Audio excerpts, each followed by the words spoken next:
குயில் தோப்பு என்று போற்றப்படுகின்ற கருவடைக்குத்தில் இருக்கின்ற குயில் தோப்பாகும். இது போன்று இன்றைக்கு பாரதியாரை பற்றி இன்னைக்கு டெல்லியில் சென்று அந்த தியாக பெருஞ்சுவரை நீங்கள் ஆராய்ச்சி செய்து அந்த பாரதியார் என்ற பெயரை கியூஆர் கோடில் நீங்கள் அதை ஓப்பன் செய்து ஆன் பண்ணிட்டீங்கன்னா உடனே போதும், அவருடைய வாழ்க்கை வரலாறு முழுவதும் அதில் வந்துடும். அதே போல பாலகங்காதர திலகரை பற்றி இங்கே புதுச்சேரியில் இருக்கிற அந்த கல்வெட்டில் போய் நீங்கள் கியூஆர் கோட் ஆன் பண்ணிட்டீங்கன்னா அவரை பற்றிய வரலாறு முழுவதும் வரும். பகவான் பிர்சா முண்டா 25 வயதிலே உயிரிழந்த பிர்சா ஒரு எஸ்டி இடத்துல பிறந்த ஒரு விடுதலை 25 வயது தான் வாழ்ந்தார். மலைவாழ்குடி மகனாக பிறந்தவர். 25 வயதில் அவர் அந்தமான் சிலையை தள்ளி உயிரிழக்க வைத்தார்கள்.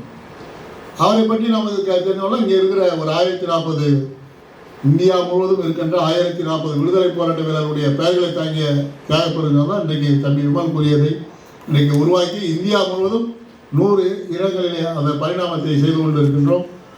அதுதான் நம்முடைய பாரத பிறந்த ஆசையோடு இன்றைக்கு அது முழுவதுமாக கொஞ்சம் கொஞ்சமாக நிறைவேற்றி கொண்டு வருகிறோம். நாம் முதல்ல உங்ககிட்ட சொன்னேன், நாம் யாரை பற்றி சொல்லுவோம் இன்றைக்கு